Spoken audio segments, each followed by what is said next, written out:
I listened to a girl that didn't date very much because she thought all these guys that were asking her out all the time, which were many, and she said no, is they were patronizing her because they wouldn't ever really like her. And if she went out with them, then they would get to know her and realize the kind of person she is, and she would never get a second date. So she said no to most of the first ones. Of course, what happened? She was perceived as being this stuck-up, beautiful blonde. And I listened to her and I thought, 3.7, well, you don't understand. Perfection is 4.0. I'm a failure. She was in one of the most rigorous places. I was at a school that they trained dental hygienists, and it was really hard to get in, and there was 5 or 6 people for every slot, and of course she got it and was on top of the class. So on the one hand, this girl has everything going for her that you can imagine, from brains to looks. And on the other, her perception of herself was ugly, unworthy, failure, unacceptable. See, over time, some people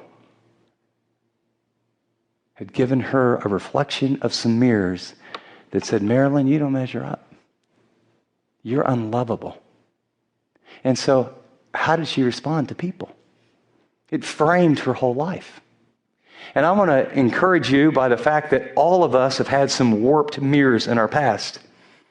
All of us have insecurities and some fears of relating to others. We all have warped mirrors. Over the years, I've seen this in pastoral counseling, and not always to the extreme as a Marilyn, but everybody has some pictures of yourself that really don't add up.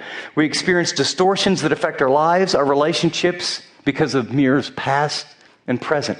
It's a lot like when you're a little kid and you grow up. It's like, you ever been to one of those fun houses where you get in one mirror and it looks like you're like 8 feet wide, and then you run to the next mirror and it looks like you're a toothpick and 11 feet tall, and then you go to another mirror and you go to another mirror, and it shows you all these different mirrors, and then there's sort of the regular one that's, quote, normal.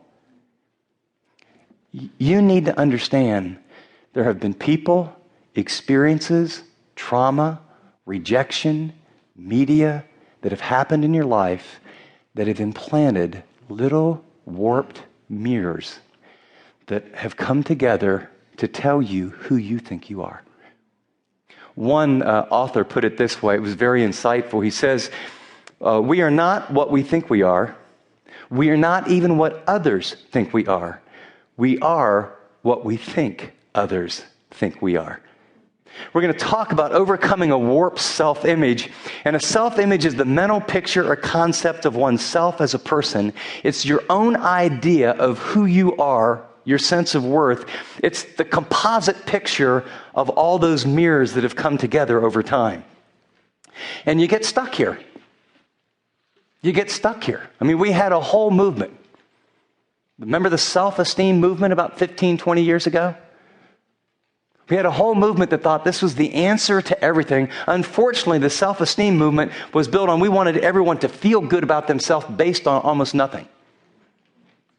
But what I want to do is I want to spend some time and we're going to look at sort of the problem. And here's the outline in your mind.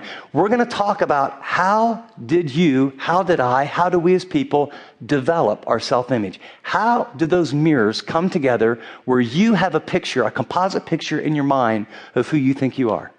Then what I want to do is show you briefly what's the impact of that if it's inaccurate.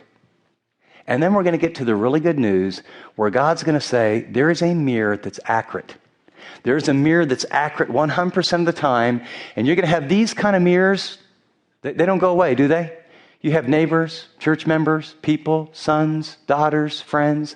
You're always getting perceptions from people, and God's going to say, here's a mirror. And I'm going to show you who I not only think you are, but who I made you to be. I'm going to show you that you're fearfully and wonderfully made. And I'm going to show you that with your warts and your hurts and your background and your baggage, I'm going to say some things about those of you that are in Christ that will shatter the warped mirrors of your past. Now, what you know from all the research is that the most powerful influence in your life about your self-perception is your parents, your family of origin, your mom, your dad.